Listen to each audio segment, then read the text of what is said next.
Y el 2000 sí, a raíz de esto que se habló, que había fraude y que el señor Toledo se retiraba, no se retiraba, vino una mesa de diálogo, se hizo una mesa de diálogo, ¿no? A Con la pedido del OEA. presidente Fujimori. El presidente Fujimori solicitó inclusive y dio todas las facilidades. En todas las oportunidades que hubieron procesos electorales con el presidente Fujimori, él facilitó e invitó a la OEA.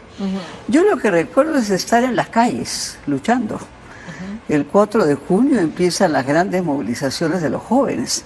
Se suman después las movilizaciones de las mujeres, la creación del Foro Democrático, la creación del Comité Cívico por la Democracia, impulsado por MOME, en el que nosotros participábamos. Así que no podemos decir pues que ese fue un tránsito, efectivamente, de iniciativa desde, por supuesto, los sectores fujimoristas.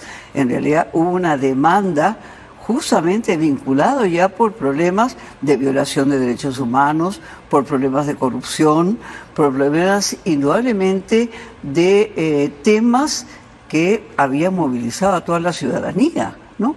Recuerda que estábamos ante la reelección, no estábamos pues en un periodo en donde estábamos en el segundo mandato, sino en el tercer mandato de Fujimori.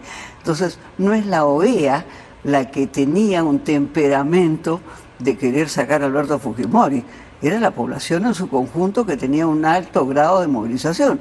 Y efectivamente, Marta nos recuerda ahora el video Curi Montesinos, que ya es la coronación de la crisis de ese tema, en el sentido pues de la compra de los congresistas. Ya se demostró que el líder de esa movilización del año 2000, el señor Toledo, es un corrupto, y lo digo así sin ambajes, porque el señor Toledo no se necesita que haya una sentencia que diga que es corrupto, porque está probado que es corrupto, porque quien es funcionario público y entra al gobierno con deudas y después de 5 años termina gastando millones, necesariamente es un corrupto. Primero, que al presidente Fujimori jamás le han encontrado una sola prueba de corrupción, ¿no? Ha sido condenado injustamente por temas de derechos humanos, claro, pues a la izquierda marxista, radical, que creía que los terroristas eran hermanos equivocados.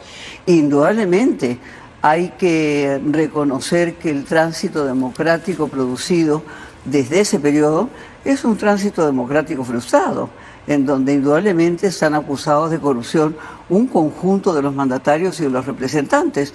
Pero quizás ahí vamos al tema de fondo vinculado al tema de la OEA. Es decir, tenemos una constitución que promovió la corrupción.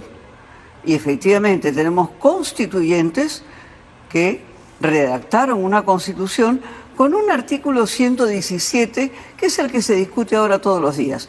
Mira tú, el Congreso en esos momentos está en su tercera legislatura ordinaria.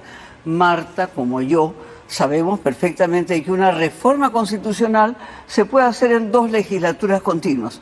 Me pregunto yo, ¿por qué en la Constitución de Fujimori, ya que han querido modificar 53 artículos para reelegirse y para tener Senado, efectivamente, ¿por qué no modificaron el artículo 117 en 2 legislaturas continuas, incluyendo el tema de corrupción?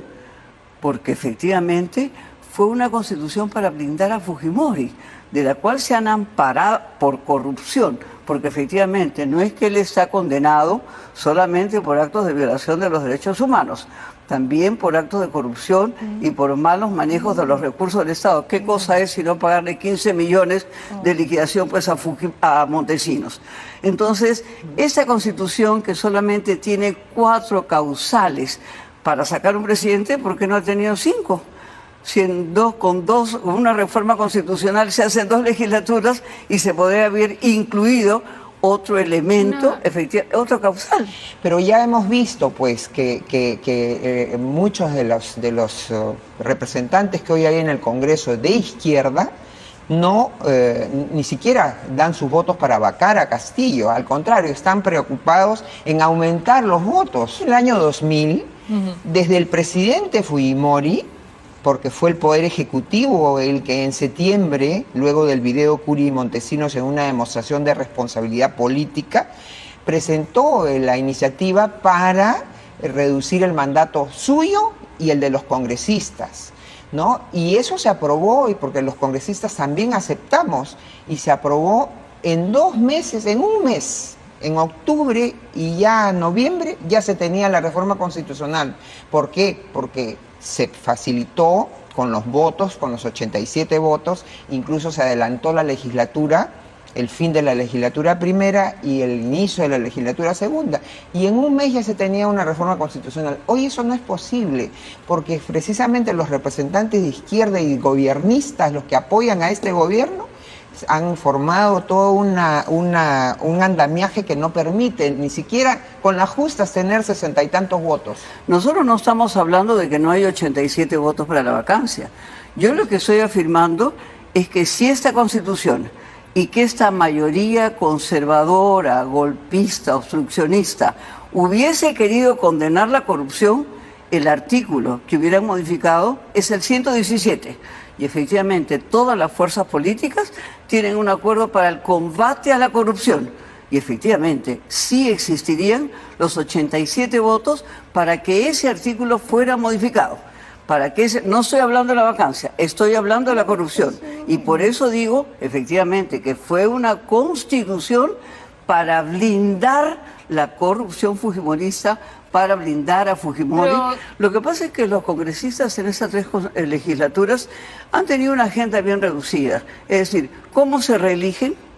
Para pasar de ser diputados a senadores y después de senadores a diputados y después nuevamente a senadores para estar eternamente en el cargo 20 años.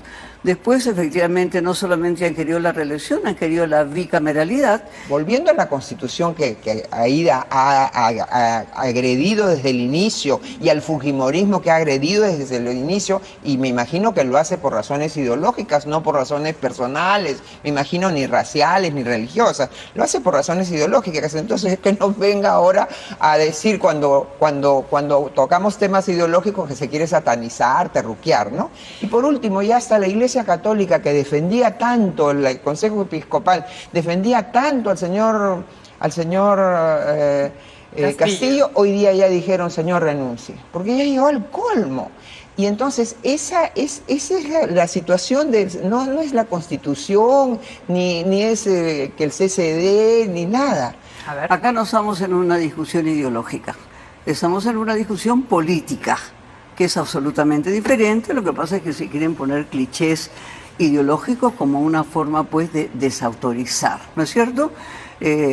Hay que, en fin, no tener memoria para saber de que estamos con Fujimori ante el 7º presidente más corrupto del mundo.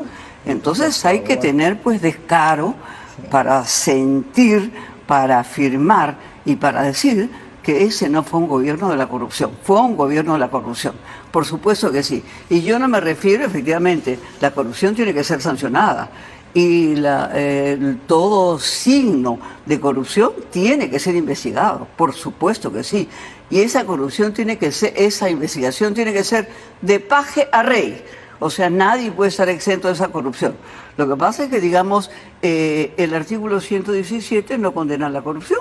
Les pregunto yo a las que son asesoras del Congreso hoy día, ¿por qué no modificaron el artículo 117 si no se hizo antes, cuando tenían hoy día la gran posibilidad de incorporar como una de las causales de vacancia la corrupción? Si es que ellos evaluaban desde el primer momento, porque la vacancia, pues, se presentó en el primer trimestre.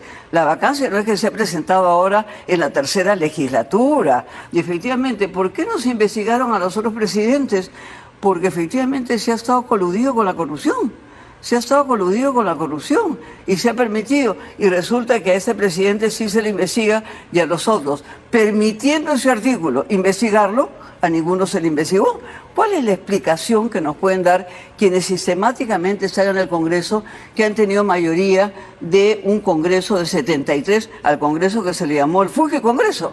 El monseñor Barreto no solamente ha planteado, pues, que el presidente pudiera renunciar, ha planteado adelanto elecciones. Lo que pasa es que el Congreso no quiere irse. Entonces no contemos la mitad de la película, contemos toda la película. Y lo que me sorprende es que una marxista, como me imagino que aceptará ser Aida, no quiera que se hable de ideologías cuando se habla de política. Por favor, las ideologías, ¿para qué están? El marxismo, ¿qué? ¿No quiere tomar el poder con el fusil? ¿No? Y entonces, y cuando se habla de la ideología del fujimorismo que está plasmada en la Constitución, sí, pues sugiere un Estado eficiente, un Estado que acerque la democracia verdaderamente a su concepto real, que es lograr el bien común. Marta sabe perfectamente, digamos, que la política no está desvinculada de la ideología. Pero acá no estamos discutiendo ni de marxismo, ni de leninismo, ni de menos de tomar el poder con un fusil. Esa es una forma, pues, de satanizar, de decir que la izquierda no es democrática, porque si fuera así, pues no estaríamos participando en los procesos electorales. Entre Keiko y Castillo no había cómo perderse. No había cómo perderse. O sea, Keiko es la expresión también de la corrupción. Cuando se habla, pues, de la hija del presidente o de la sobrina del presidente, nos estamos olvidando que está procesada Keiko Fujimori, nos estamos olvidando que está procesado Keiji. O sea, que con ella hubiéramos estado peor. Por supuesto, que con ella hubiéramos estado muchísimo peor, no solamente peor. Entonces, ¿hay un problema ahora con Castillo? Indudablemente que sí. Hay un gran problema. Hay un incumplimiento del plan de gobierno que se planteó efectivamente, con el que se llegó a ese triunfo. Tú sabes perfectamente, y también lo sabe Marta, que nosotros teníamos otra candidatura, pero efectivamente llegar a la segunda vuelta con un escenario Keiko Castillo, no hay pues cómo perderse en ese país, no hay cómo perderse.